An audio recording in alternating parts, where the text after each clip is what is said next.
Battle Creek City Commission meeting for November 7th, 2023. It is 7 p.m. We thank you for being here. We're going to have a moment of silence for our invocation tonight. And then I'm going to call upon Commissioner Patrick O'Donnell to lead us in the Pledge of Allegiance. Would you please stand for a moment of silence?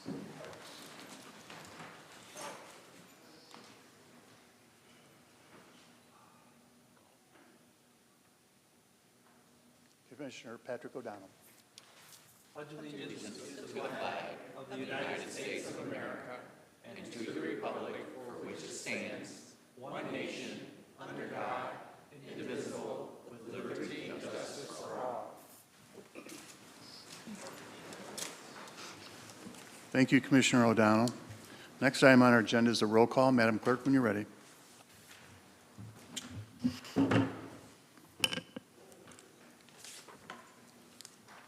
Commissioner Ballard. Present. Commissioner Lance. Here. Commissioner Morris. Present. Commissioner O'Donnell. Here. Mayor Banky. Here. Commissioner Reynolds. Present. Commissioner Simmons. Here. Commissioner Smith. Present. And Vice Mayor Sophia. Here. Thank you. And thank you to all the commissioners for being here.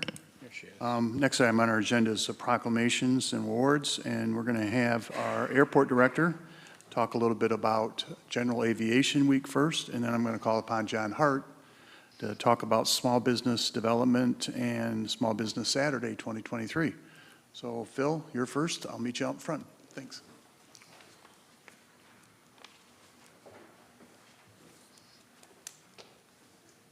That's that. Oh, okay, good. Good. I'll let you introduce them.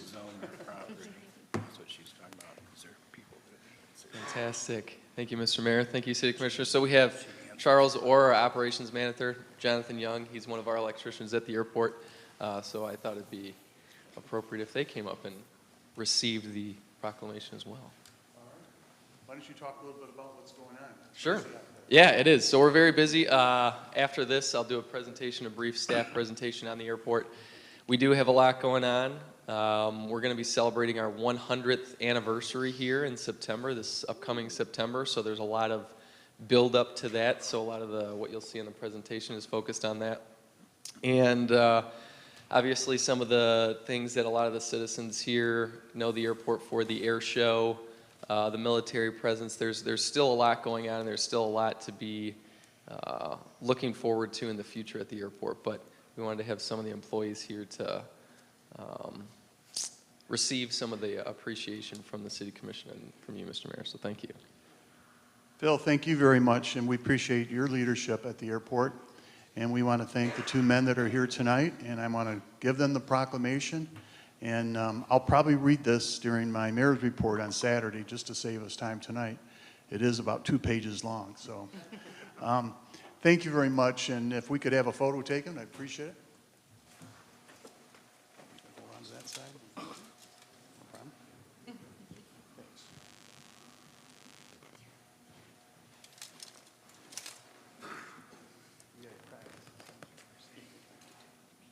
Thank you. Thank you very much. Thank you. I don't think so. Thank you very much. As soon as I'm done, John, can you join me up here? They know me. John, if you could tell us what you have in store for this special Small Business Saturday, is it called? Yes. Well, everyone knows that we have Black Friday, so of course what we're trying to get folks to do is come out and support small businesses on Saturday.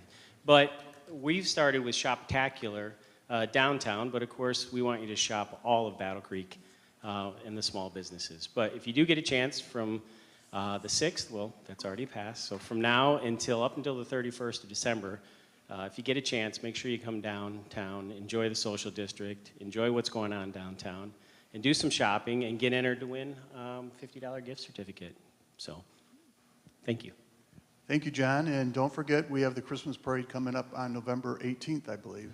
The Vice Mayor just reminded me to try to clear my schedule for it. So, John, on behalf of the people of Battle Creek, we want to present this proclamation, and we thank you for you encouraging the people to shop in downtown Battle Creek on Small Business Saturday, but to shop throughout Battle Creek on Small Business Saturday. Thank you very much.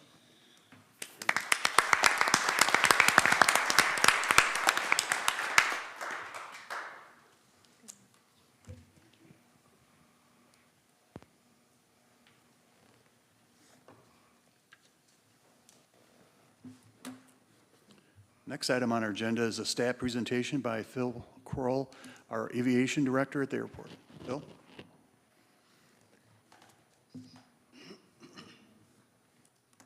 Thank you again, Mr. Mayor, and good evening, Commissioners. Thank you for having us. Thank you for the proclamation. I will keep my presentation in the allotted time amount. Last year I was a little over. So yes, I've come to highlight some of the features we have at the Battle Creek Executive Airport.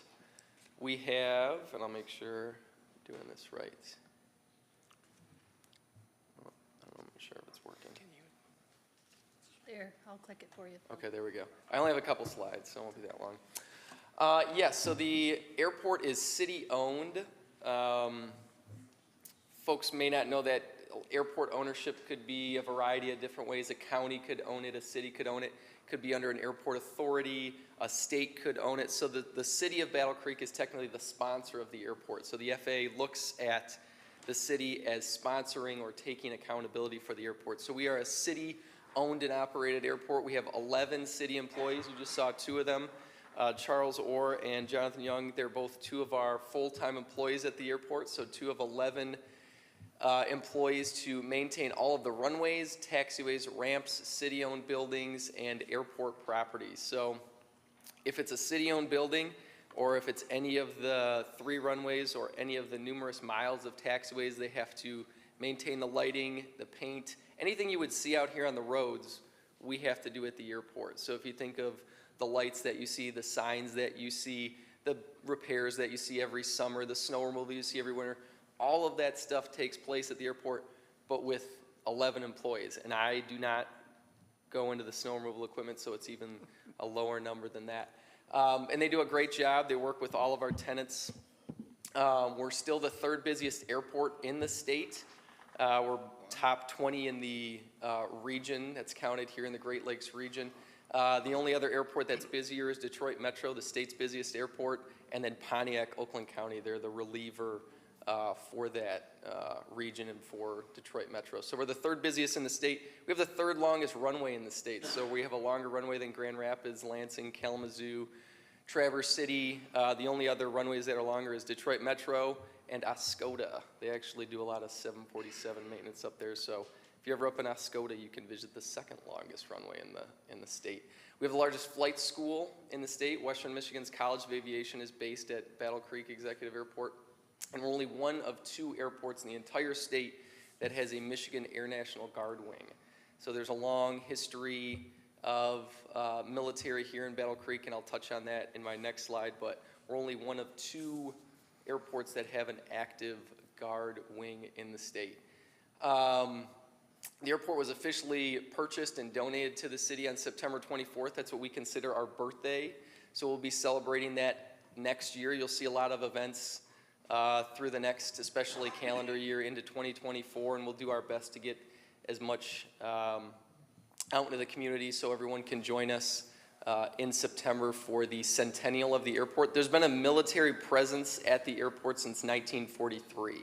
So since World War II, there's been some kind of military presence at the airport. That remains here today, even though you don't see the A-10s or the F-111s or any of the older aircraft that have been stationed here since then. We still have a cyber and a UAS operation stationed at the airport. So they still do a lot of work, but a lot of it is remote or cyber-based. So there's still a large military presence there. About 1,200 people will come to the wing during a Guard weekend. So there's a lot of influx of people that'll come during those weekends. Currently, we're home to 5 major tenants. So a lot of you know about Duncan, Western Michigan's College of Aviation's Waco, Centennial.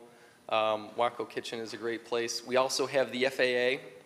So they have a flight inspection field office there. They maintain all of the ground-based navigational equipment for the region. So if you fly into Chicago, Detroit, Minneapolis, anywhere from the Dakotas to Ohio, and southern Ohio up to northern Minnesota. Any equipment that you use or any equipment that your aircraft use to fly into there, it's maintained by the folks that fly out of Battle Creek. So we're a key feature to the national airspace. We support, of those 5 major tenants, we support about 3,200 jobs within the city of Battle Creek, and we have been told that in a 2021 economic impact study that we contribute about $2 million a year to the local economy. So, and that's just direct, kind of accountable income. So what does the next century of aviation look like? I said we just celebrated our first century of aviation here at the Battle Creek Executive Airport. It's gonna probably look similar to what it looked like 100 years ago, not what it looked like in 1923. It's probably gonna look very different in 2123. So this is NASA's rendering of what they think the future could look like. So we are working on UAS, drones, you might hear them called, advanced air mobility. Those are all a part of Battle Creek's possible futures where you would see personal airships or personal UAS or people kind of flying to destinations, Jetson type of style. We're a long way from that, but Battle Creek is seen as one of the pioneers in terms of UAS, especially not only within the state, but within the nation. So we're very excited for that. There's a lot of development that's going to be coming out over the next 18 months or so. And we're very excited for the support that you all give us here at the airport that we receive within the community. We're very thankful to be working in this city with great partners at the airport and throughout the community. So with that, I'll open it up to any questions anybody might Well, have. thank you very much, Phil. We appreciate your presentation. And are there any questions? We have a question with Commissioner O'Donnell.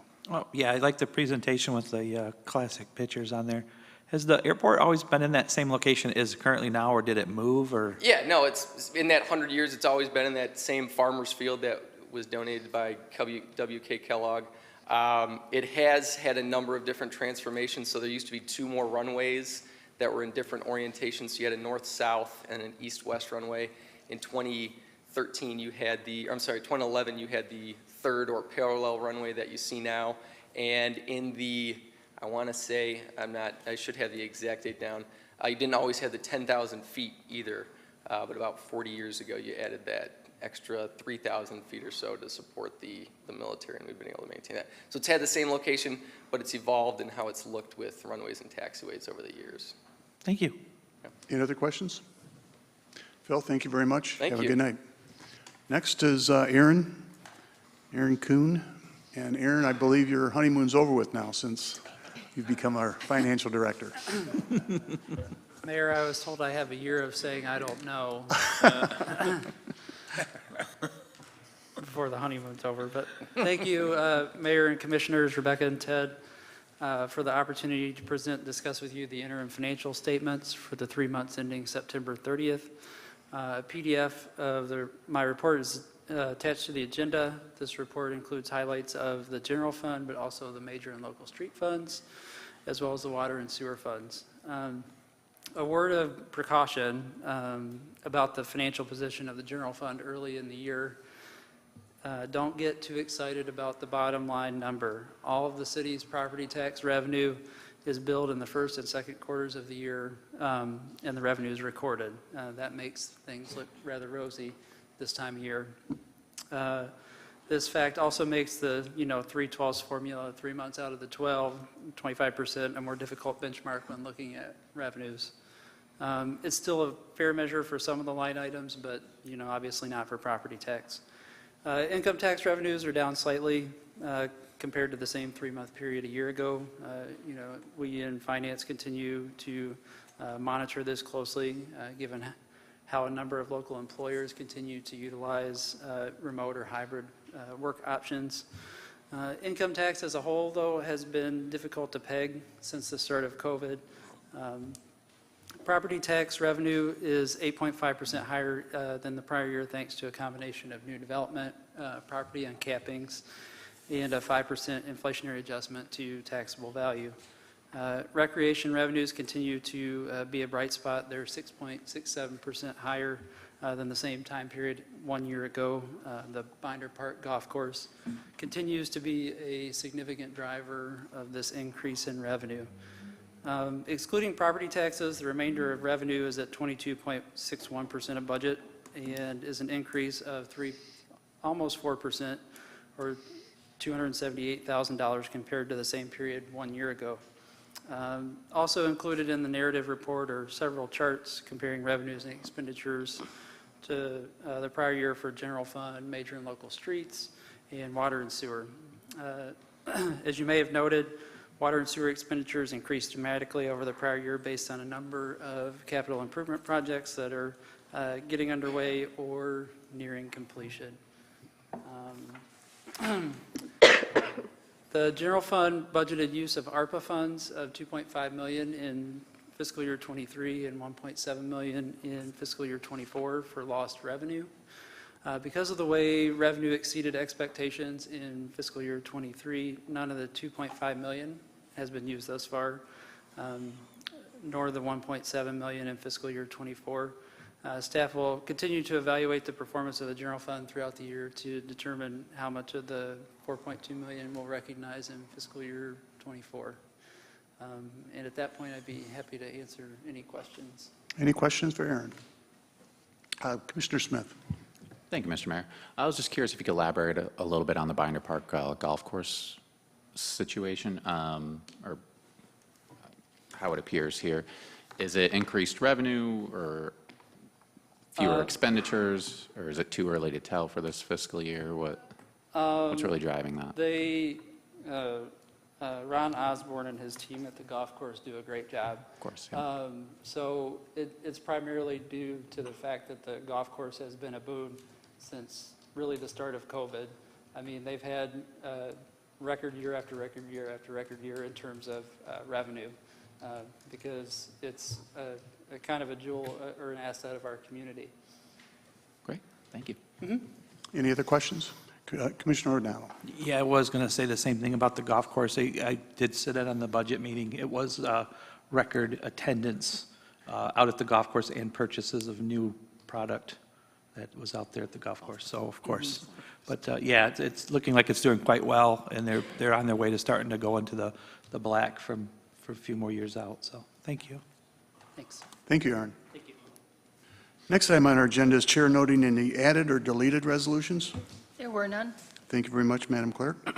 Next item on our agenda is petitions, communications, and reports. There were none. Thank you very much. Next item on our agenda is introduction of ordinances, 17-2023. Madam Clerk, when you're ready.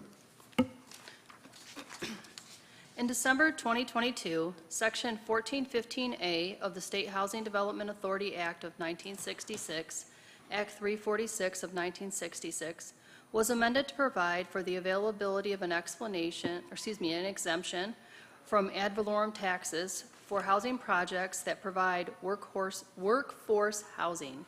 Unlike traditional low-income pilots, where ownership is restricted to a nonprofit entity that is financed with federally aided or authority-aided mortgage or advance or grant, exemptions for workforce housing are at the discretion of the local municipality. Workforce housing is defined as rental units or other housing options that are reasonably affordable to and occupied by a household whose total household income is not greater than 120% of the area median income. Workforce housing pilots are established by resolution of the City Commission, provided that the city has adopted a workforce housing pilot ordinance, which is the main purpose of this ordinance amendment. This proposed ordinance, number 17-2023, amends Section 1 of Chapter 882, Real Estate Taxation, to provide an exemption for workforce housing projects. Move to approve. Support. Been moved and supported to approve proposed ordinance 17-2023. Are there any public comments at this time? Are there any public comments?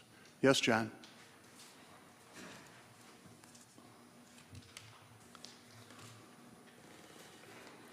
John Kennefic, 234 South Avenue. I'll be very brief on this one. I've been doing some research in regards to low-income housing, in regards to affordable housing, and this apparently falls into that category. And the research has to do with the upcoming operations of the one operation of Up Development LLC, or Up Holdings LLC, on East Michigan Avenue, and also the one that's at the Kmart facility. And what I'm trying to figure out in this situation is that you want to have affordable housing and you want to give tax exemptions or tax reductions, which sounds very good, and I don't have a problem with people paying less, but I'm always concerned that there's going to be some sort of backup by the government. For example, the Battle Creek Housing Commission at the last two meetings explained that the income of the persons attending the Battle Creek place at Cherry Manor and Kellogg's would only have to pay 30% of their income, and then the rest would be subsidized. And my concept here and concern is the 70% backup material, is that federal funded? Is that state funded? Because basically it doesn't really make any difference to the people at that other level, at the management level, if it doesn't matter. You're getting your total income, it's just being subsidized by the taxpayers. Now, just recently, and if this comes from either the federal funds, as in federal HUD or any other operations, the national debt is heading towards $34 trillion, and there was an incredible boost less than 3 weeks ago with the uninsured debt liability, which is Social Security, and if the money is coming from there, we're at $211 trillion right now and accelerating. So I'm not objecting to affordable housing. I'm just trying to figure out, it's only affordable to the people that are in those units, but somebody else may be paying the cost for that, to support that, which is an excessive drain on everyone else's finances, which has to do with costs that end up in our community, gas costs, electrical costs, material costs, all kinds of costs that are increased by taxation or indebtedness to the federal government. Thank you.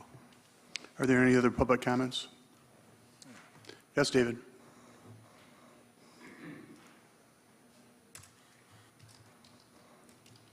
David Moore. I never speak too much on this housing. That's a real good necessity of our housing. I'm learning a little more about it than I did, but it's a necessity this Battle Creek needs to a lot of these other things that we discussed tonight. It's one of the important necessities of Battle Creek, and we need these low-income programs and these housing. And like I said, I haven't spoke too much on it. I haven't known that much about it, but I'm slowly learning it. It's a good necessity for us, Battle Creek, to help out these low-income people. It's a very strong, good necessity. Thank you. Are there any other public comments? Yes, Mr. Steiner. Good evening, everybody. My name is Jerry Steiner. I live 115 South 26th Street, and I know from time to time I've come in here and spoke on many issues, and I've spoken on this issue myself. Excuse me, Jerry, I'm going to have to ask the timer to get started. Well, Thanks. Thank you. well, I got a couple of free words in, right? Good. Just a couple. Okay, then look here, y'all. This housing issue has always plagued me because, you know, I've lived in Battle Creek most of my life, and I've watched a lot of buildings remain empty, like the one on Washington, Southwestern. All these buildings are empty, 3-4 stories, could house at least 20 or 30 apartments. But I get the feeling, and I can jump to conclusions just like anybody, is that the housing issue isn't really that important. I've seen people laying in the street, laying down there on 20th Street next to Dollar Tree. And I say, this is a place that America has come to where our citizens will lay down in the street. You know, everybody can't go to the Haven to rest. All women can't go to Safe House. But what I'm wondering is that a problem like this consists for so long and it's never addressed. Oh, we can talk, and we can kick the bobos, and we can say what we might want to do or what somebody hopes we do. But when the rubber hits the road and we come back in here again talking about the housing crisis and how people ain't got no place to stay. You ever slept under the bridge? I have. And it wasn't because I wanted to. It was because I couldn't pay the bills at that time. And I put that on my own shoulders. But in the interim, there were some people that helped me get back on my feet. And I got to be honest with you, a lot of them didn't even know me from a can of paint. But they had enough compassion in their heart to see that I needed them. And when I see somebody sleeping in the streets, y'all, tears me up, you know, because it's America. And we say we the greatest nation in the world. You know, and a lot of times we fall short because we forget that when we raised our hand and swore to protect and serve the people, kind of get a little away from that, you know. So I'd like y'all to take these last 40 seconds I got and try to dwell on how it would be if you didn't have no place to stay, or somebody you loved didn't have no place to stay and had to sleep in the streets. Try to walk in somebody else's shoes before you persecute and say you can't help them. I got 17 seconds. Ain't too much I can say then, but I care about all y'all. And if you care about your constituents, you'll solve this housing problem. In the interim, in the meantime, in between time, peace. Thank you for your comments. Are there any other public comments at this time? Seeing none, are there any commission comments? Commissioner Patrick O'Donnell. Thank you, Mayor. No, to me, this public housing is very important to me. We've gone through a lot of change in this country the last few years. I just don't want to go over that. Skills gap, finding materials to make stuff. It's great that there's a program that's willing to come forward. And yeah, we're giving away a little bit of tax break money, but to find these people a home eventually in this area. Even in the last neighborhood planning council, they were talking about, let's find a way to get these people starter homes or mini homes to get going. But over my travels with my job, I met a couple that work burying fiber in the ground, and all they could do was live in a tent, and they had to boil water to shower. And I feel sorry for them, but they finally came around and they're like, I'm going to get a home. And if we start getting people that come forward to start making these projects happen, which I can't wait to see, I want to see it grow in this town. They decided, you know what, I can buy a membership to the local gym and get a shower. They figured that out, but at the time, all they could think about was just making money and trying to find a place to stay, live in their tent and boil water. And it's that thought, it's that handout, it's that extra bit of advice that we could give to somebody that might give them a light bulb and go, hey, maybe I should buy that membership. And again, it's the same thing. This is a different little story the other day. I saw this little boy trying to catch this paper. He's grabbing it like this. And I stopped him for a second. I said, hey, son, if you put your cup down here, that paper falls right into your hand, and you don't have to do so much effort up here. It's all about different perspectives. And that's what we're looking at here. We're trying to get a different perspective on changing the housing in this area. So thank you very much. Thank you. Any other commission comments? Seeing none, would you please vote on the introduction of ordinance 17-2023?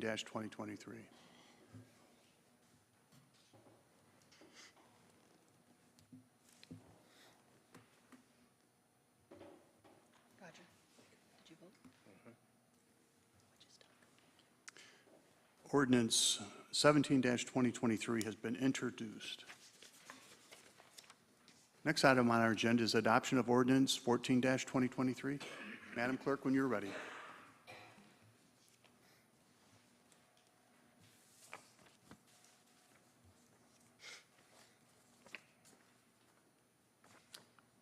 On September 6, 2022, the City Commission introduced proposed ordinance 08-2022 and adopted it as ordinance 882.20 on September 20th, 2022.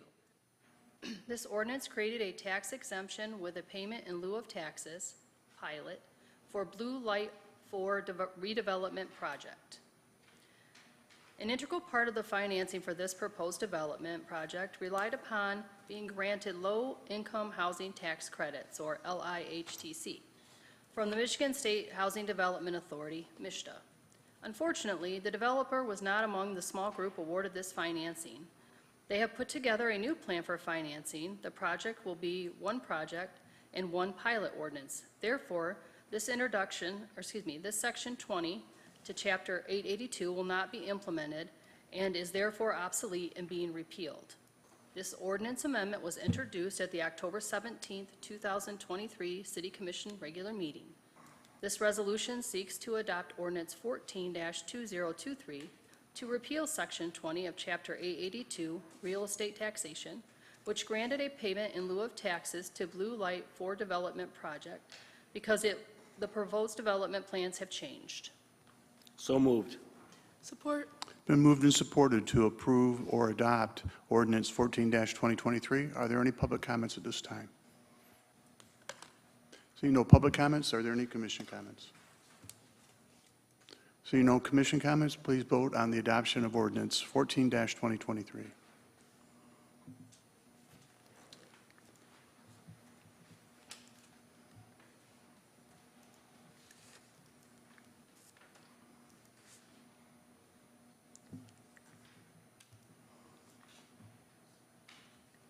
My apologies, one moment.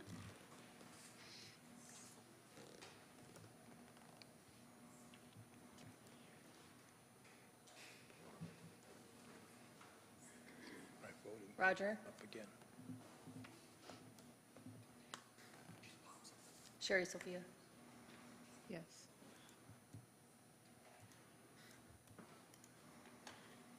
The adoption of ordinance 14-2023 has been approved. Next item on our agenda is the adoption of ordinance 15-2023. Madam Clerk, when you're ready. On September 6, 2022, the City Commission introduced proposed ordinance 09-2022 and adopted it as ordinance 882.21 on September 20th, 2022. This ordinance created a tax exemption with a payment in lieu of taxes for Blue Light 9 redevelopment project covering 48 units of the 96-unit project. There was also a second pilot ordinance adopted in number 882.20 entitled Blue Light 4 Development Project, covering the other 48 units of this project. Section 20 is being repealed as the developer has restructured the project such that all 96 units will be covered by this amended Section 21. The Hollander Group, as developers, have put together a new plan for financing the project, which will be one project and one pilot ordinance. In addition, 48 of the 96 units will contain workforce housing. The project will now be developed and financed in multiple phases. The first phase will include the affordable housing residential development, including workforce housing, early childhood center, and community center. Future phases are anticipated to include commercial development along Dickman Avenue and additional residential or mixed-use buildings on the site. These future developments will be under separate ownership from the first phase LIHTC project and will be financed using conventional debt and/or other available financing tools. This pilot application relates only to phase 1 of the project. This resolution seeks to adopt ordinance number 15-2023 to amend section 21 of chapter 882 real estate taxation by amending the terms of payment in lieu of taxes to reflect the restructuring of the Blue Light redevelopment project. So moved. Support. Been moved and supported to adopt ordinance 15-2023. Are there any public comments at this time? Yes, John.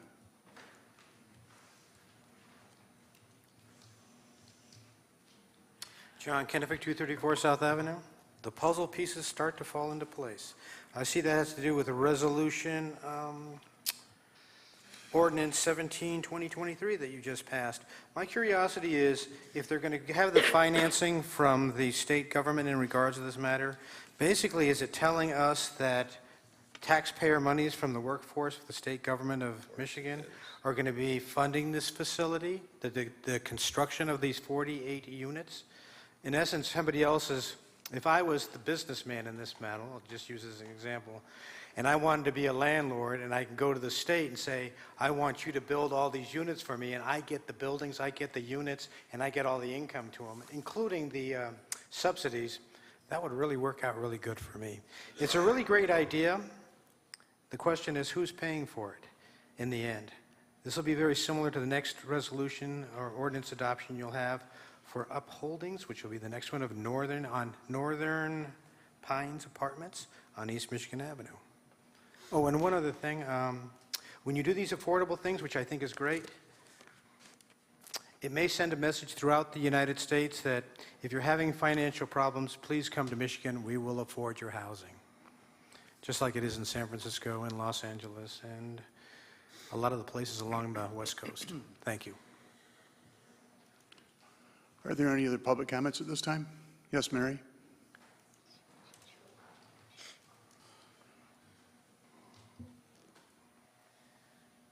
Mary Bourgeois, 231 Springview Drive. I want to say that as a veteran, I came to Battle Creek. I could live any place in the world, and for a while I was homeless, and I sincerely appreciate all the efforts that you are doing to show compassion towards the least of these. I'm proud of you, and I'm grateful to live in Battle Creek. Thank you. Thank you, Mary, for your comments. Are there any public comments additional? Seeing none, are there any commission comments? Seeing none, would you please vote on the adoption of ordinance 15-2023? Watch me. See? I'm voting.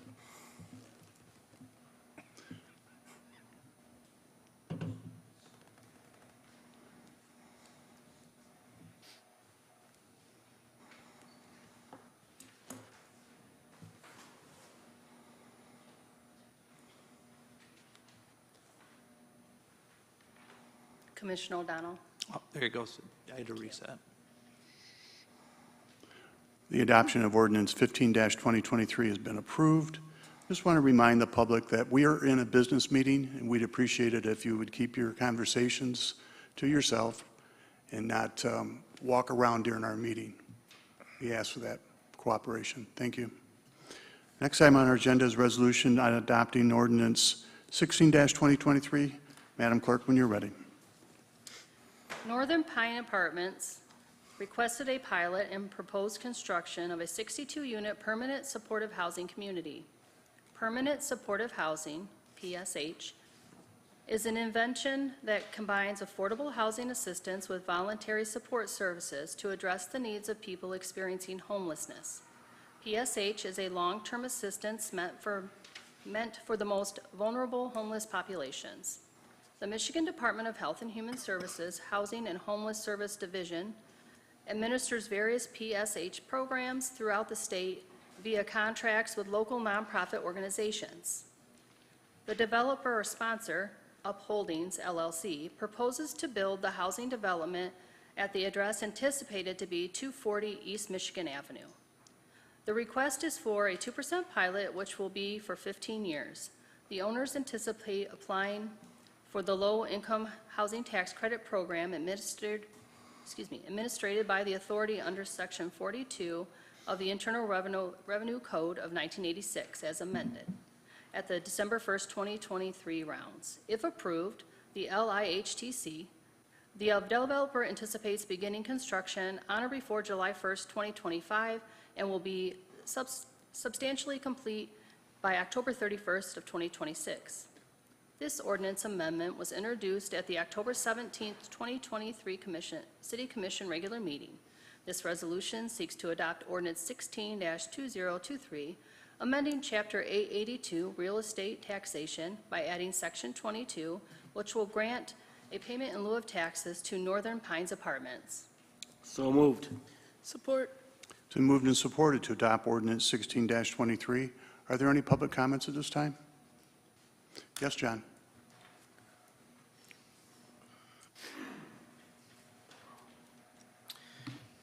John Ketterfick, 234 South Avenue. Several years ago, as probably about 4 years ago, Upholdings LLC wanted a 51-unit place built between West Michigan Avenue and Van Buren Street. And the cost of this project was tax dollars of $23 million. $3 million went to upholdings themselves if this project went forward, which the commission denied. And so there was going to be a lot of subsidized housing, very similar to the ones that you have in front of you today. There's no problem with things provided that they can stand on their own 2 feet. People do need help, but on the other hand, like I said, you're going to open the door to a lot of things that are going to come our way, no matter how compassionate you are. But several years ago during COVID, there was a presentation on Zoom to the City Commission meeting by Upholdings LLC and invited you to go down to Fort Wayne, Indiana, where they had a project down there. I was listening on Zoom to that particular commission meeting, and the person giving the presentation made some interesting comments. And one of the comments were, in that operational facility, they have staff members who could help the people that were living there. If they had financial concerns, you can go to these staff members, and you could have some other concerns. You would have a way of addressing these problems with the staff of that operation down in Fort Worth, Indiana. And it was all for free. That's what the man said. No cost to the renters. Are you going to tell me those psychologists and other people on staff there aren't getting paid? It's not for free. It's coming out of the taxpayer dollars. So when they say something and it sounds like it's for free, that's not necessarily the case. And again, I would like to look at Fort Worth's operation of upholdings to see what their finances are. How much money is coming in from the renters for what they pay, and how much is being subsidized. That will tell the true story of whatever happens financially within the system. Thank you very much. Are there any other public comments? Seeing none, are there any commission comments? Commissioner O'Donnell.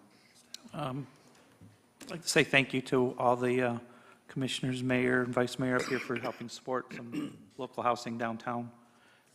I look at it this way, back when I'm still young enough to remember a pump, getting water out of a pump. There's always a bucket that had like 4 or 5 gallons of it that sat on the side. Wondered what that was for, but it was used to prime the pump so we could all enjoy water. If somebody drank that 4 or 5 gallons, nobody got any water. And that's the way I look at this.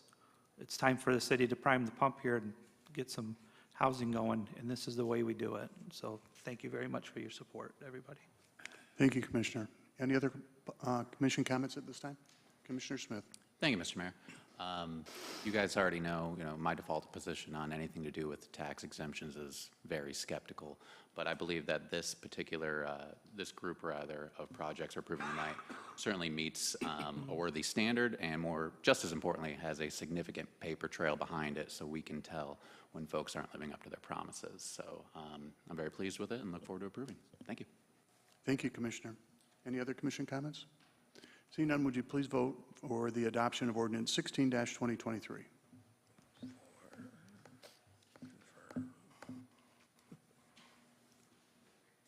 The adoption of ordinance 16-2023 has been approved. Next item on our agenda is public comments regarding consent agenda and resolutions not on the consent agenda. If you'd like to make a public comment regarding the consent agenda and resolutions not on the consent agenda, please raise your hand and I will acknowledge you to come forward to the podium. You'll have 3 minutes to make your comments. Please state your name and address before beginning your comment to indicate which resolution you are speaking to. Are there any public comments? Yes, David. I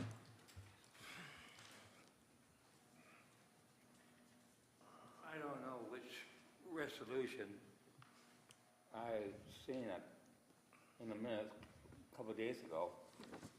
Does Valgate Transit want to have the control of the transit service in Marshall? We combining our programs. I seen something similar to this back 15 years ago. We was Burnbrook. We was going to have our services, their services, shared with Albion. And we kind of thought there were going to be more jobs and things like that, but there wasn't. And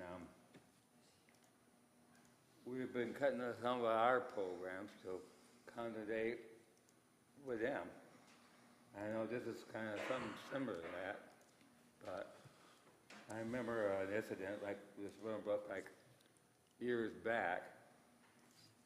I do sport. If we could all emerge and bring back these things all together, it would be a lot cheaper. So I seen this in the minutes a couple of days ago, and that's I'm kind of concerned about tonight. I don't know why I said very much about it tonight, but it just reminded me of an incident that happened like years back. Thank you. Thank you, David. That's Resolution 279. Are there any other public comments at this time? Yes, Autumn Smith? Yes?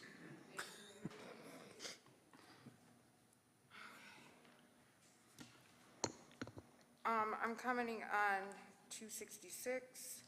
I have a question about the Transportation Authority because it has been mentioned that it may be going before a millage, so I'm kind of wondering if we're getting the cart ahead of the horse by appointing people to something that may or may not happen if that millage is going to go forward. So that is a concern of mine. Thank you.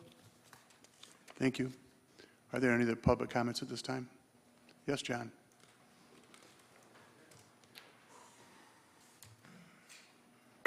John Kennefic, 234 South Avenue. I'm speaking in regards to Resolution 266. It says a resolution nominating Janesia Morris and Eric Stewart. I cannot speak in regards to Eric Stewart. I can say that I believe that Commissioner Morris, be not accepted. I do not feel that not only is she, but none of the commission are qualified to take this position. If in the past, when you were proposing the resolution for countywide transit, if there was backup material in the resolution here or at the county building in regards to comparisons for financial situations of all the transit systems throughout the state of Michigan, so you could do comparisons to see how much money they made, how much money they lost, what was effective, what was not effective, it would be an informed decision. You, commissioners of Battle Creek and the commissioners of Calhoun County, failed to achieve that objective. Let me give you a simple example. Flint, Michigan in 2021 took in approximately $3 million money for their fares and the costs of their advertising on their buses. It was $48+ million that it cost to keep that operational going in 2021, which means they went into red ink of $45,500,000. John, this has nothing to do with Battle Creek. Now, either you stick to the Resolution Resolution 266. Excuse me, sir, but what I'm saying here is if you're going to do something and put people involved in this Resolution 266, they sure as heck should know what the hell they're thinking about and be knowledgeable on the subject. Thank you very much, sir. And I'm going to ask you not to swear again, okay? Thank you very much, John. Are there any other public comments? Yes, Mary?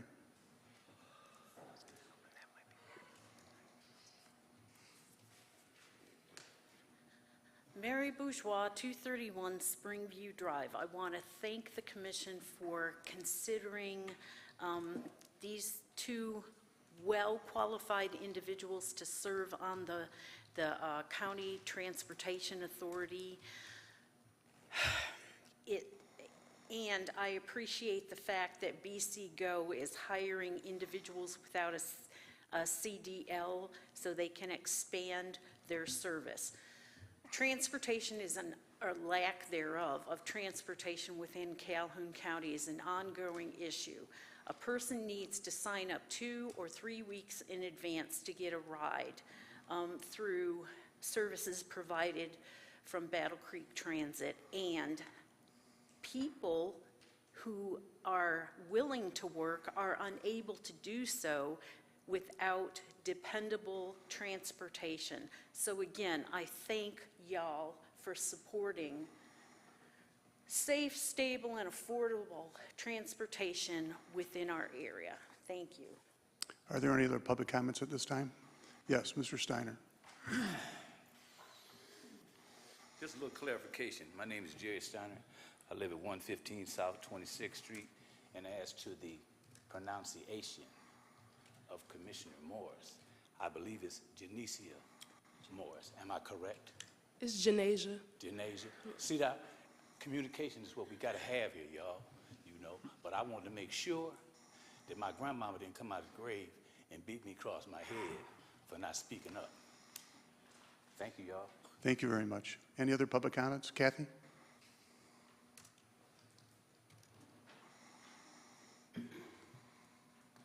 Kathy Antea, Park Ridge, Battle Creek. Like Mary, I would like to thank the city commissioners for seriously considering this countywide transportation authority. I think the two individuals that have been nominated are well qualified to sit on this transportation authority, I think from personal experience as well as lived experiences. And I also recognize that public transportation generally is not a revenue generator, that many municipalities knowingly and gladly will take on public transportation knowing that they're going to lose a little bit of money because in the long run it endows the city with better opportunities for many of the marginalized people in our community. And once those marginalized people have some transportation and can get to work and to their doctor's appointments, et cetera, they're better able to help the city as well in their own situations. So while it might cost us a little bit of money, as a taxpayer, I am happy to help to fulfill the needs of our community entirely, and that doesn't mean folks like me, but for those folks who can afford that transportation, I'm more than happy as a taxpayer to help subsidize that. So again, thank you for your forethought in this particular situation. Are there any other public comments? David, haven't you been up already, David? You have been. Really? No, He was. no. You've been up already. Sorry. Any other public comment? For the ordinance. It was the consent, David. Yeah, he was here. He talked about the resolution. He talked about the resolution. All right, any other public comment? All right, seeing none. I move to approve the consent agenda. Support. Been moved and supported to approve the consent agenda. Is there any questions by the commissions? Seeing none, would you please vote on the consent agenda?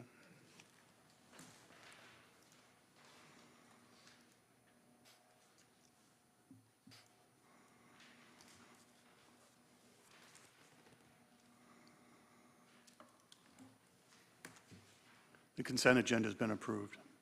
Next item on our agenda is Resolution 278. Madam Clerk, when you're ready.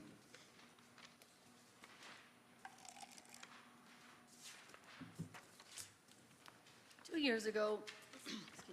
years ago, Kellogg Company announced a decision to move some production out of their Battle Creek plant to another location, which would result in elimination of approximately 170 local jobs. W.K. Kellogg Company, the company that now owns the plant, are working with their union leadership, the state of Michigan, BCU, and the city to forge a plan to preserve those 170 high-paying jobs, as well as position the Battle Creek plant for future investment and potential growth. This resolution seeks approval for the mayor to sign an application to create a Michigan Strategic Fund designated Renaissance Zone for property at 423, 425, and 440 Porter Street, owned by W.K. Kellogg Company. So moved. Support. It's been moved and supported to approve Resolution 278. Are there any questions, clarifications, or comments by the commission? Seeing none, would you please vote on Resolution 278?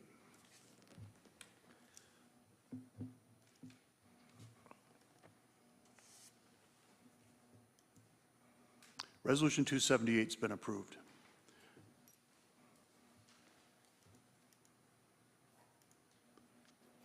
Next item on our agenda is Resolution 266. The Transportation Authority of Calhoun County is a public transportation authority created under Act 196 for the purposes of providing public transportation services within the meaning of Section 9 of Article 9 of the Michigan Constitution of 1963. According to the TACC Articles of Incorporation, as approved by the Calhoun County Board of Commissioners, the city nominates 2 individuals. However, the county has the ultimate appointing authority. This resolution was pulled from the October 17, 2023 City Commission regular meeting agenda. This resolution nominates Janasia Morris and Eric Stewart as representatives for the Transportation Authority of Calhoun County, TACC. So moved. Support. Been moved and supported to approve Resolution 266. Are there any comments, clarifications? Commissioner Simmons. Yeah, I just want to state that I actually voted to opt in to the Transportation Authority. I think it has the potential of serving our residents throughout the whole county and potentially for the city well. I wish it the best. I think I've articulated previously concerns that I've had about the extent of commission engagement in the process, and I don't have any particular issue with I think they're 2 well-qualified individuals. I wish we had broadened the search. So I can't support this, but I do wish this endeavor the best, and I think they'll represent us well. I'm going to assume this nomination, we don't approve this, the county does, will pass. Thank you. Thank you, Commissioner. Any other commission comments? Commissioner Smith? Thank you, Mr. Mayor. I'll just echo that sentiment from Commissioner Simmons. Again, these are nominations. It's the county board that ultimately approves whoever feels the seat representing the city of Battle Creek. So, thank you. Thank you, Commissioner. Commissioner Patrick O'Donnell. Thank you, Mayor. I will be voting no on this, but it's not due to the fact that the 2 individuals are qualified. It's just I wish we would have had a chance to open it up to at least the applicants to see who was out there, who was interested, and possibly have some type of input into helping the board out in the future, the way to look forward into making this happen. I believe definitely that we need to have the transportation authority in the area to get people what they need the transportation needs for. I mean, I could same thing, I could be 1 car breakdown away from using this service. Just because we have a fire department, it's there, and I want them there when I need it, just like I need transportation, just like we need affordable housing before. I do support the authority, so thank you. Any other comments? Seeing none, would you please vote on Resolution 266?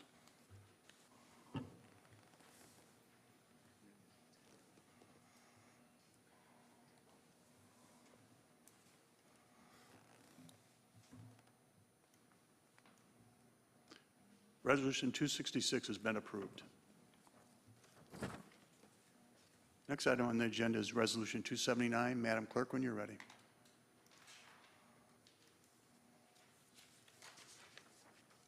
The City of Marshall provides Marshall DART services to its community members and visitors. Marshall DART is a curb-to-curb driving service which helps members of the Marshall community travel back and forth to work, school, doctor's visits, shopping, dining, and more. The buses are equipped with wheelchair lifts or ramps, making it possible to pick up and drop off passengers at any location. The City of Battle Creek also provides the Battle Creek community with DART services, and is very experienced with the administrative requirements of such a program, which receives much grant assistance. The City of Marshall has been experiencing staffing challenges for the Marshall DART program, and the City of Battle Creek has the experience and necessary staffing to provide the services necessary to manage this program for the City of Marshall. Michigan Public Act 35 of 1951 gives the City of Battle Creek the power to provide this assistance to the City of Marshall at no cost to the City of Battle Creek pursuant to an intergovernmental agreement. The term of this agreement is for a period of 2 years with an automatic 1-year renewals provided neither party gives a notice of termination within 90 days of the renewal date. This resolution seeks authorization for the city manager to execute an intergovernmental transportation service agreement with the City of Marshall for the City of Battle Creek to provide Marshall DART administrative services. So moved. Support. It's been moved and supported to approve Resolution 279. Are there any comments by the commission on Resolution 279? Seeing none, would you please vote on Resolution 279?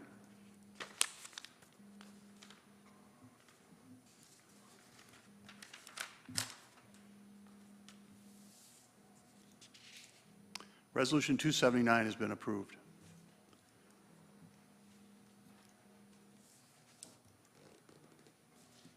Next item on our agenda is Resolution 280. Madam Clerk, when you're ready. This is the first of 4 resolutions of the special assessment process. The Business Improvement District was created in 2000 in an effort to protect the investments of the 7 automobile dealers concentrated within the 1.5-mile stretch by reserving the declining physical environment along West Dickman Road and increasing awareness through collaborative marketing efforts.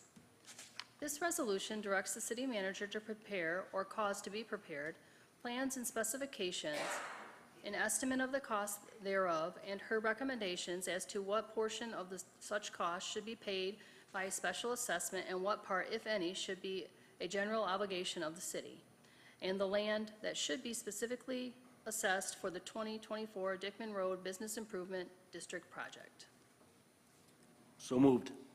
Support. It's been moved and supported to approve Resolution 280. Are there any comments by the commission? Commissioner Smith. Thank you, Mr. Mayor. I'll just say I want to take a moment to thank Ted and Rebecca, of course. I had some concerns about this regarding how some of the other non-automotive related neighbors who are going to be subject to this development felt about this. And it doesn't seem that there are any. It seems like everybody's very supportive in the Business Improvement District, and look forward to supporting it. Thank you. Thank you, Commissioner. Any other commission comments? Seeing none, would you please vote on Resolution 280?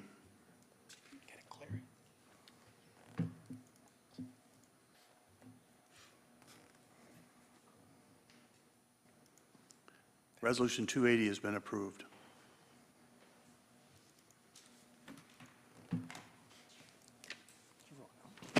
Next item on our agenda is Resolution 281. Madam Clerk, when you're ready. This water main project was identified and will be designed by city staff. Construction will be overseen by city staff. Act 51 of 1951 requires local entities meeting population thresholds based on the census data to participate in projects when located within their jurisdiction. This resolution seeks authorization for the city manager to sign contract 22-5555 with the Michigan Department of Transportation for installation of 800 feet of water main along Sonoma Road from Beckley Road northerly to the end of Sonoma Road. So moved. Support. It's been moved and supported to approve Resolution 281. Are there any comments, questions, or clarifications needed by the commission?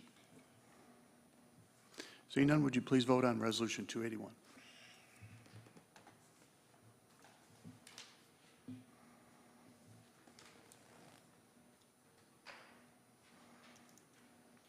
Resolution 281 has been approved.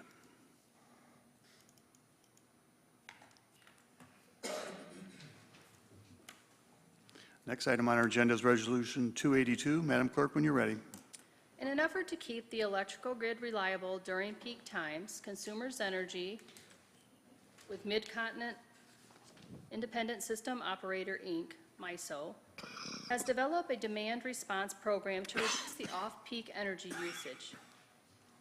To lower peak time usage, CE has invested in real-time system monitoring that predicts when peak time usage will be greater than the energy available. In the event of a predicted usage demand that will be greater than the available energy, CE will call upon its portfolio of non-residential customers, including municipalities, who have agreed to enter into these agreements to reduce their loading in order to keep the demand lower when it is available. Consumers Energy offers monetary incentives and free real-time energy monitoring for their customers to join the program. This saves Consumers Energy in costs from investing large amounts of capital into facilities and equipment to manage a few hours of energy demand and provides a worthwhile financial incentive to the city to participate, while ensuring the city still has adequate means to provide the essential services in the city residences and businesses. These agreements renew 2 industrial demand response agreements entered into in 2019, authorized in Resolution Number 159 by the Battle Creek City Commission at a regular meeting held on June 18, 2019. This resolution seeks authorization for the city manager to enter into 2 2024 industrial demand response agreements with Consumers Energy related to the wastewater treatment plant and Verona pumping station facilities. So moved. Support. It's been moved and supported to approve Resolution 282. Any questions by the commission? Commissioner O'Donnell. Yeah, just had a question on this. It said that the city's anticipating some type of payment in lieu of using less electricity as a minimum payment. When are those payments made, and how will we know in the final result how much total extra revenue we got off of our power bill for this? I'm going to defer to Marcel will Attorney answer Marcel. that for you. Thank you.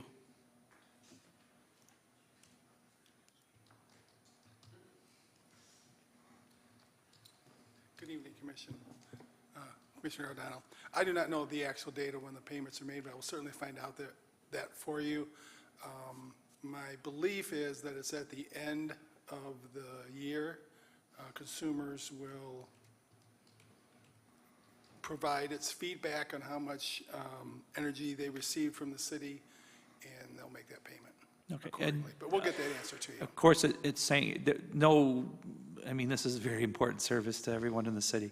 It will not impact any service at the time if we do have the facility uses less energy, or is like the power shut down during the times. Are we on like a battery backup or some type of alternative source? Are you asking if the city is using the generator, will consumers be able to call it into play? Yeah, something like that. They're not. Okay. The city's needs would have priority if the city needs the generator to maintain either the Verona facility or the wastewater treatment plant. I'm just asking questions to help clarify Sure. what's going on with it. Thank you very much. Great program. Thank you. Any other commission comments? Seeing none, please vote on Resolution 282.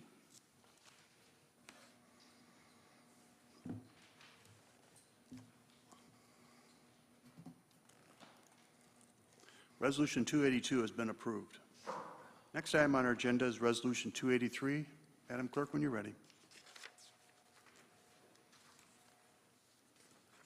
Public Act 152 of 2011, known as the Publicly Funded Health Insurance Contribution Act, sets forth requirements for local units of government regarding the amount of public funds that can be used towards the cost of medical insurance benefits for public employees.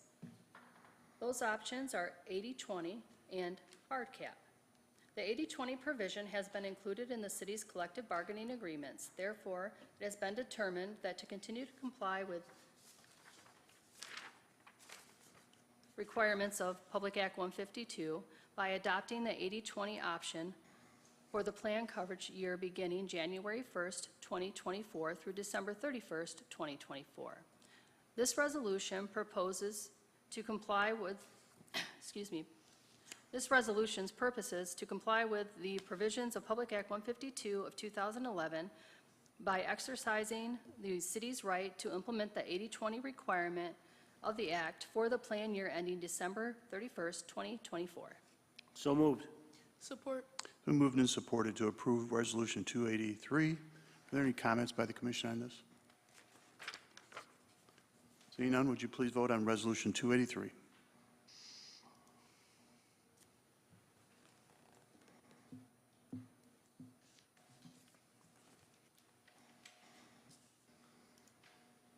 Resolution 283 has been approved.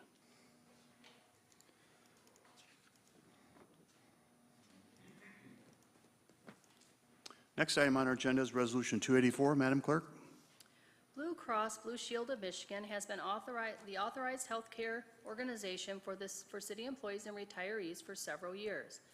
Based upon a thorough review of coverage and experience by city staff and consultants from Gallagher Benefit Services, it is in the best interest of the city to continue its service agreement and renew all lines of coverage for 2024.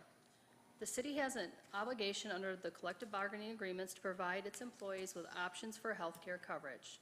This resolution proposes to authorize the city manager to renew various self-funded health care plans with Blue Cross Blue Shield of Michigan and Blue Care Network and related administrative services contract for the plan year January 1st, 2024 through December 31st, 2024. This amount is estimated to be $8,783,390, not including employee premium share. So moved. Support. So moved and supported to approve Resolution 284. Are there any comments, questions, or clarifications needed by the commission? Seeing none, would you please vote on Resolution 284?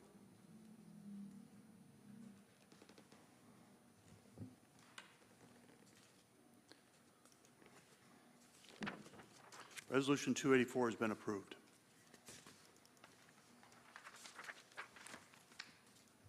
Next item on our agenda is Resolution 285. Madam Clerk, when you're ready.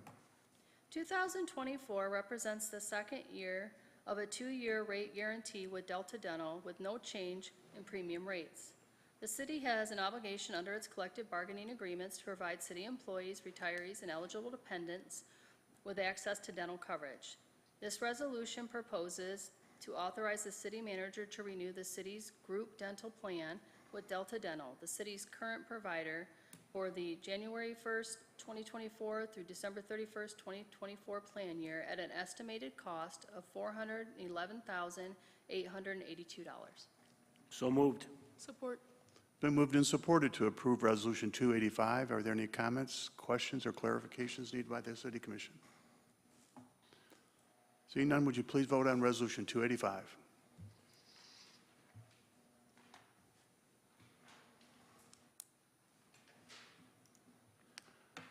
Resolution 285 has been approved.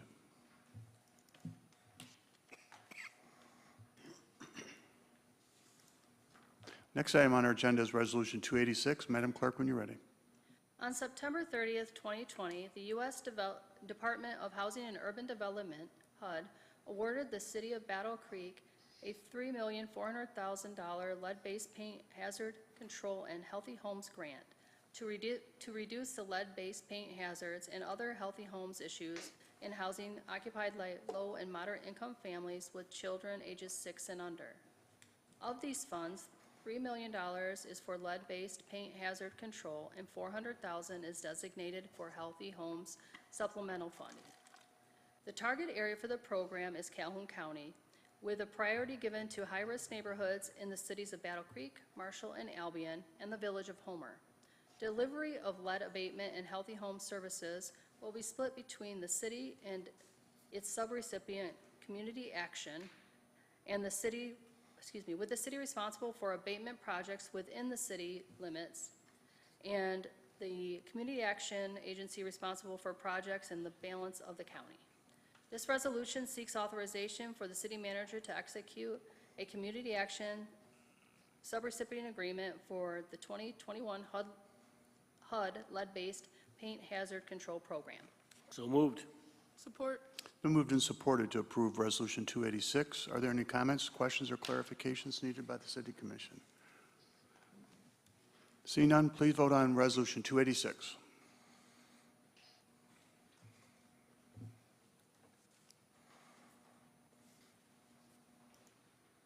Resolution 286 has been approved.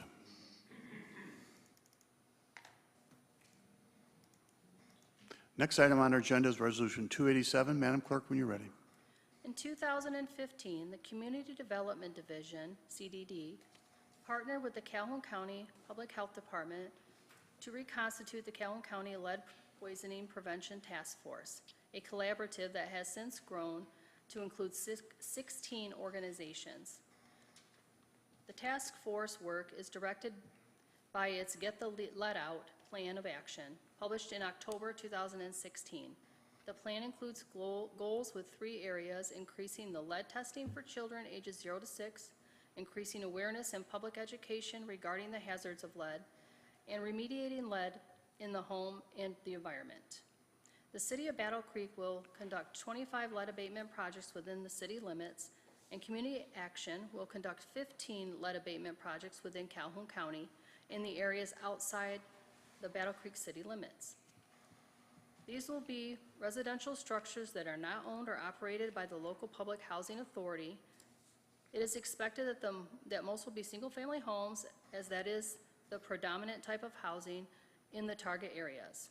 This resolution seeks authorization for the city manager to execute Michigan Department of Health and Human Services Grant Agreement Number E202428994-00 in the amount of $1,800,000 supplemental.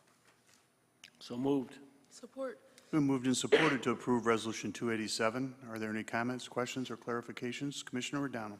Thank you, Mayor. I just want to say it's great that the resolution before and this one here helps support our community with a bad, silent, not really a killer, but lead.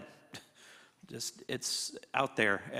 I go back to the time when my kids were in daycare getting watched at someone's home, and they were getting their house redone, and they didn't realize when they were redoing their house that as they scraped the paint off the walls, the lead was affecting my children and the other children that were in that house, because it's not there. It doesn't have a big sign that says, "Hi, I'm lead. Don't scrape me off the wall."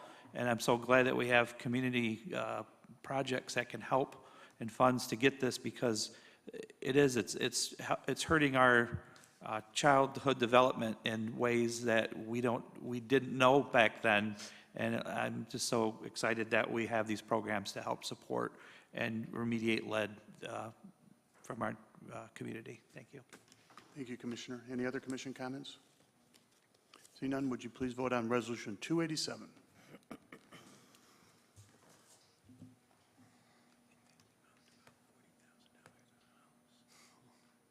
Resolution 287 has been approved.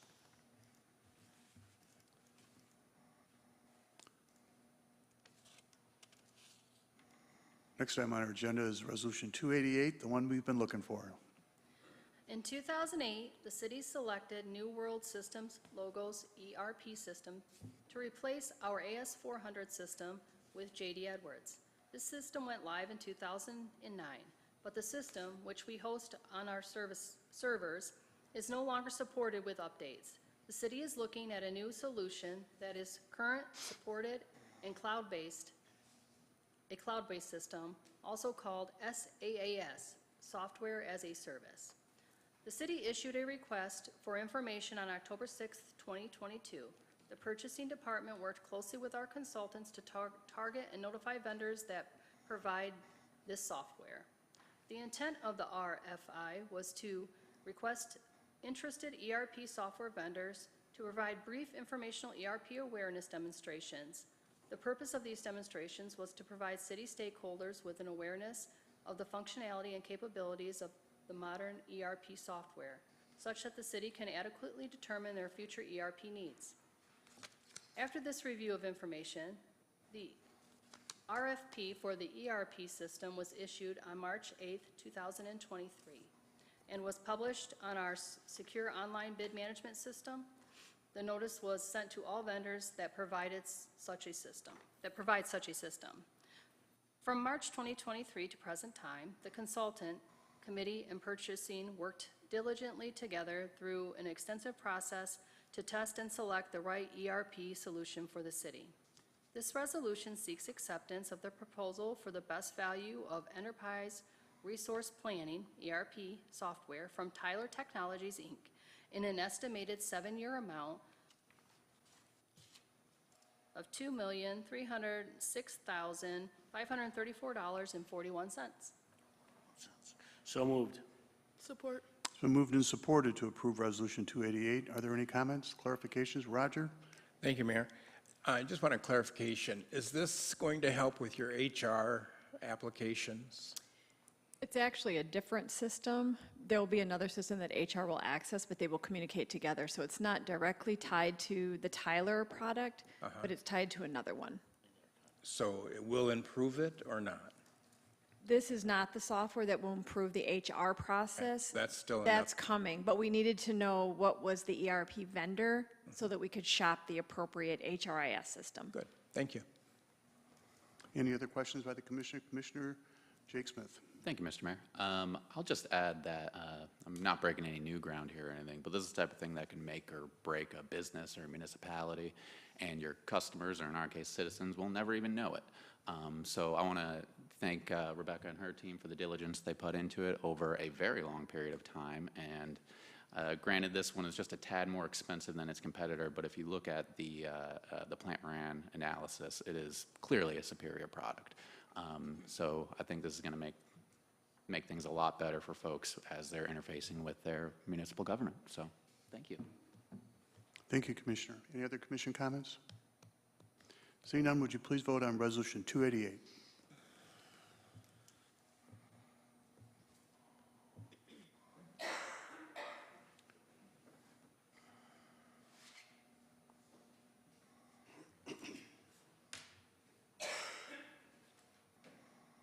Vice Mayor Sophia? Yes. Resolution 288 has been approved. Next item on our agenda is general public comment. If you'd like to make a general public comment regarding matters over which the City Commission has control, please raise your hand and wait for us to acknowledge you, and then come forward to the podium. You will have 3 minutes to make your comment. Please state your name and address prior to beginning your comment. Mary, please.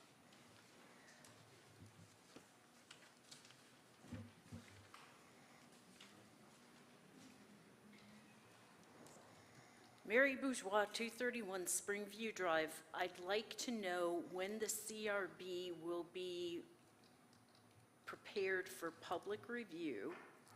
That's point 1. Point 2, I sincerely appreciate the enhanced traffic surveillance. However, last Monday, I was on my way out to the VA, and there was a vehicle without plates, had to be going 60 miles an hour in a 30-mile-an-hour zone. And then just today, I was driving north on Washington Avenue, and there's a pickup truck, again, no license plates, had to be doing 60 miles an hour past me, past another vehicle, almost caused a head-on collision. I'm kind of curious what I'm supposed to do when I see things like that. Thank you. Thank you, Mary. Yes, David?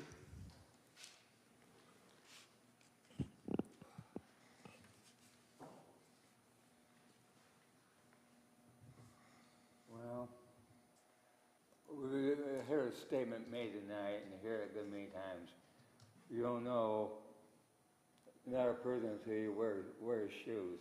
A lot of times that's not so. A lot of people don't do it that way. They just don't do it, and they just think different, I guess. And our proposals we have here are fire and police and our public transit are important issues, and are important necessities. And we're talking about things cost money. A couple of times I've been mentioned here tonight, and it says, of course they do cost money, but these like our housing and things that these programs that we have to have, it's going to have an effect on Battle Creek. It's going to have an effect on our growth of Battle Creek and our insurance rate and our cost of living be going up and things that will above our everyday life. And that's other things that are important. But another thing I came up here earlier, you have a comment on one issue. I apologize, that was my error. It wasn't nothing intention, and it's just, I quit my error. Thank you. Thank you, David. John Kennefic, I need to remind you again, this is a business meeting. We ask you not to get up during the meeting and walk around and talk to people, okay? I appreciate it very much. Thank you very much.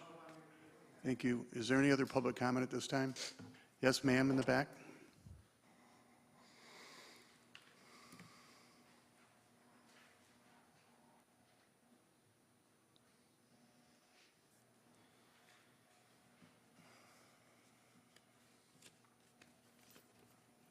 Christina Smith, 75 Keith Drive.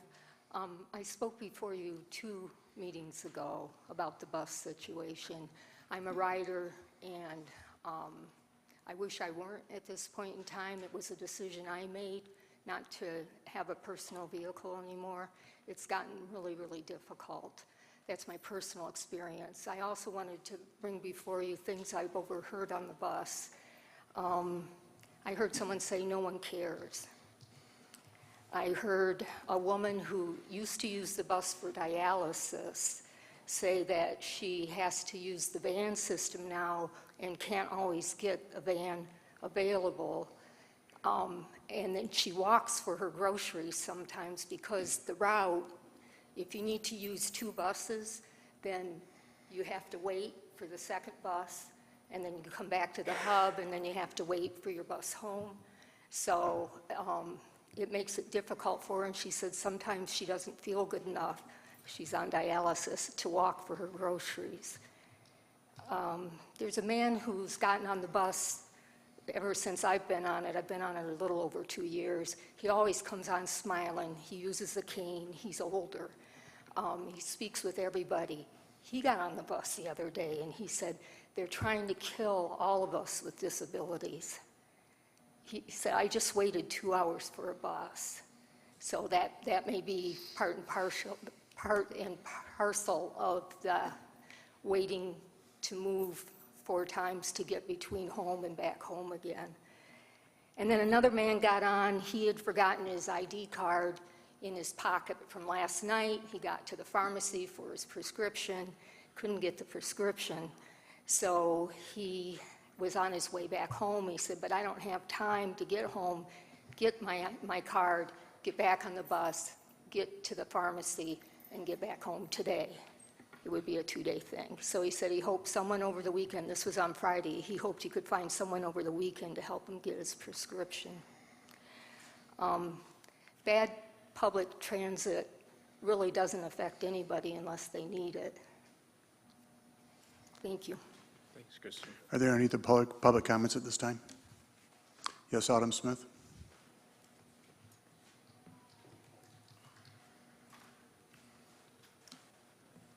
Good evening.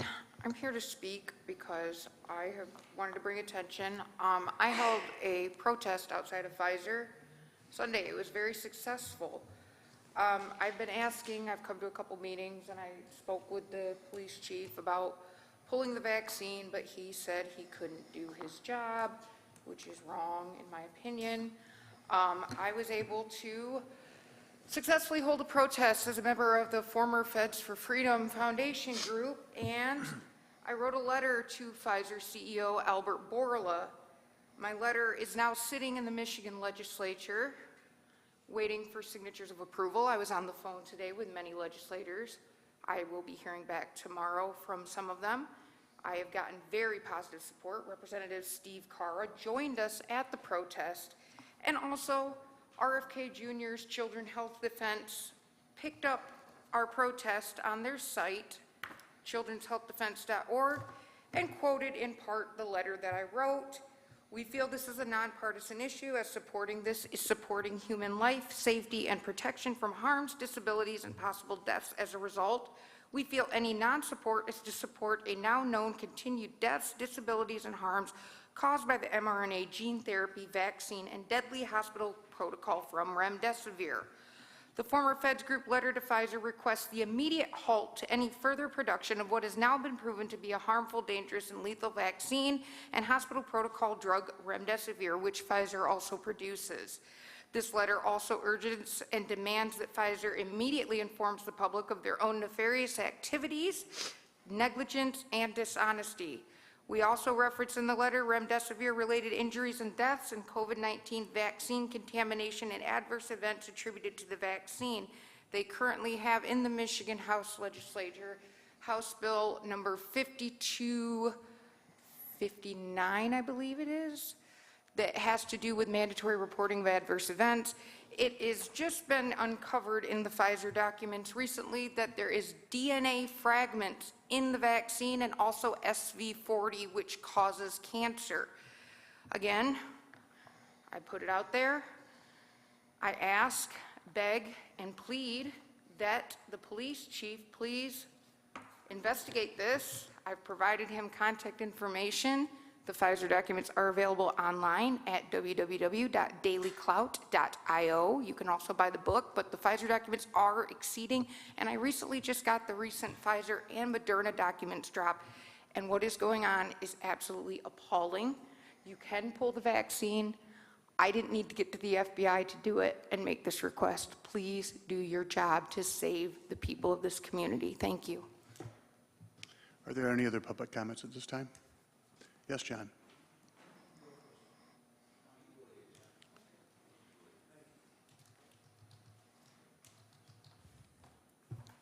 John Kennefic, 234 South Avenue. I'm going to talk on a multiple range of subjects. First of all, apparently some commissioners do not understand that there are 5 essential services that the city government is supposed to provide for: police, fire, streets, sewer, and water. Transportation is a non-essential service. If you want to provide it, that of course is your choice, but that is not one of the priorities and top priorities of the government of Battle Creek. It is said that there's a small gap between what it costs for transportation in the city of Battle Creek and the amount of money coming in. Approximately $300,000 2 years ago was spent on the incoming fares and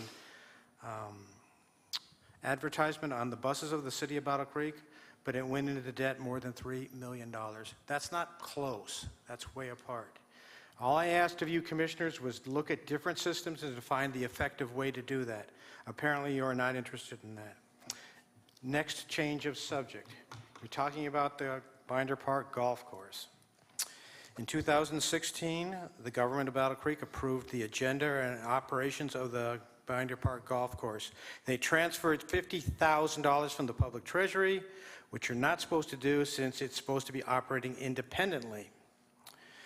Between 2016 and 2017, you sold a piece of property. For the profit after all costs was $172,000. You transferred that money to the Binder Park Golf Course, estimating a $50,000 positive increase. Without that $172,000, it would have been in debt. During this time in 2017, you spent, and the approval of the City Commission was $425,000 for spanking brand new gas-powered golf carts. While this was going on, you sold the electric golf courts, the used ones, which we had paid for, the taxpayers had paid for in the past, and took in an additional $159,000, which went to the golf course.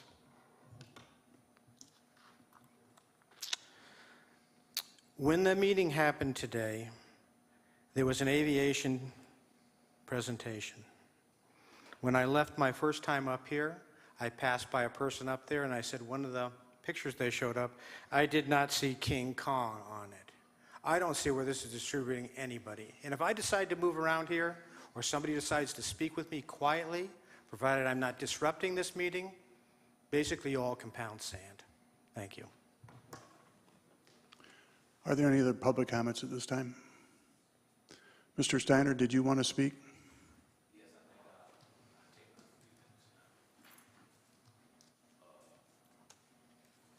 For those of you who were on the commission, you know how my stance was on the bus issue.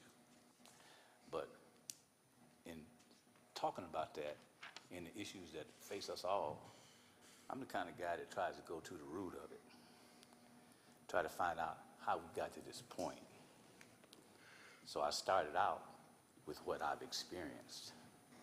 Roe versus Wade, the Voters' Rights Act of 1965, the Civil Rights Act of 1964, Brown versus the Board of Education, 1954, Plessy versus Ferguson, 1896, the Compromise of 1877, the Emancipation Proclamation, and the crowning joy, the Manifesto, the Declaration of Independence. All of them had a common theme, but I had to go back a little further to the Renaissance area. Maybe some of you gentlemen and ladies have heard of Niccolo Machiavelli. He was a philosopher and writer during the Renaissance period, and he had his own research that he had done on democracy and the political arena.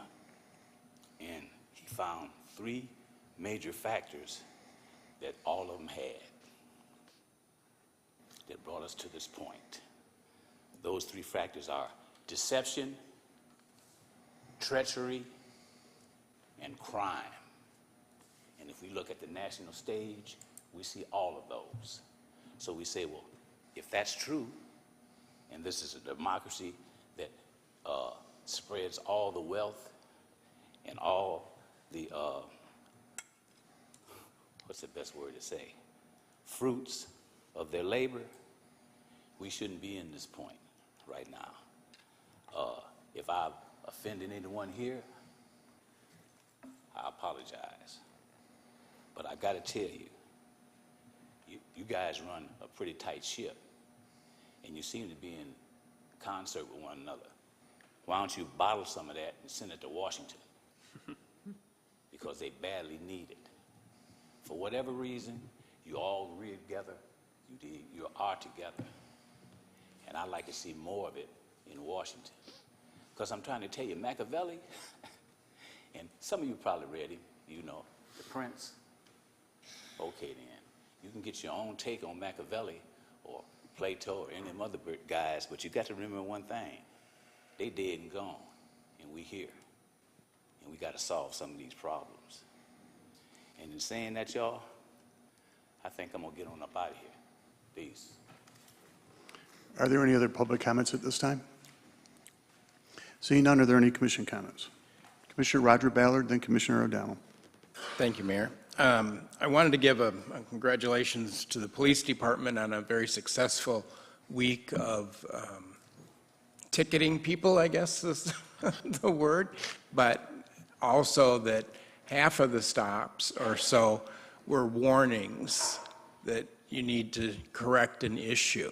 So they're not out there just to give tickets, but Mary, when she spoke, it does seem to continue that we're seeing people driving in excess of 60 miles an hour in certain areas. I've seen a great improvement on Michigan Avenue. People still going over the speed limit, but not as much as they used to. And the visibility of the police on Michigan Avenue with their radar is helping, I believe. I'm not sure what's going on with the accidents. I think I read or got notified today there was 3 of them here in the city. I don't know if people just aren't paying attention, but from the accident I saw on Angel and Michigan Avenue today, it sure looked like it was an excess speed that was an issue with a truck and a Justice Fence Company truck as well. So thank you very much to the police department for what they're doing and all the officers that are out there. I also wanted to give a congratulations to Jessica in our communications department of putting the agenda on, I believe it was YouTube, and David was able to come over and see it on TV and have it read to him, which is what he's been asking for some time. So thank you very much, Jessica, for your work in that. I wanted to follow through on a comment that I believe Tanya tried to make last week, but she had used up all of her time. All she wanted to say about the Lakeview Perry School issue was cut down the bushes that are attributing to delinquents being in the bushes and the different things that are going on in those bushes. So there you go, Tanya. Thank you. Thank you, Commissioner. Commissioner O'Donnell. Thank you, Mayor. What a great evening where we can come together and start talking about some of these issues in our community. And I do understand the public transit situation. We do care. One of the things is finding the bodies to do the bus work, to get out there and get that done. It's a very difficult job, I understand. I've driven people around before. It gets to be tiring. People go, well, I just drive a bus around all day. Well, you're caring for the people that are around you. You got the people on the bus, let alone the other drivers that are exceeding the speed limit and other things. It's very exhausting, and then they come home and need some type of closure and rest in their life. And when they're working so hard, it just gets to the point where it's like, I need to take care of myself. And I hope that we can get some more people that want to be passionate to drive the bus and taking care of that. I'm a very passionate person about the autonomous automobile. I hope that more research gets put into that than what we're seeing with this EVs. Think about it, if I could get to a vehicle to come to your house and deliver your medicine, your food, you won't have to worry about taking the transit. How much money that may save in cost and fuel by having those type of vehicles going out and doing the deliveries that are needed for the people that can't make it all the time to get to the store. So there's a lot of future out there that we need to look forward into. Maybe Battle Creek, we can get a business that wants to be a startup here that's saying, look, we got housing, maybe I can start an autonomous automobile company to subsidize and start planning for our future. You never know.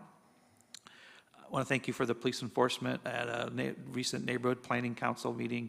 They were very happy with that, other than they were told in advance, you know, in the paper, and I said, well, next time they're not. This is just a warning to let you know we're back. We're taking care of it. I seen a car today with no plates pulled over, and he was getting arrested. No, he was pulled over. He was getting arrested. We all pay to have our tags on our plates. We want to be the safest drivers and follow the laws. I don't want to say COVID's over. It's time to, you know, we're going to get it taken care of. I'll just leave it at that. But here's the one more safety thing. Please don't rake your leaves out in the street. It's I know it's that time of year. They clog our sewers. People slip and fall. Just take care of them. Be responsible with not just yourself, but the people around you. Think of that. Happy Veterans Week to everyone that served. Saturday, November 11th, there's a event going on out at Fort Custer. If you can, please attend.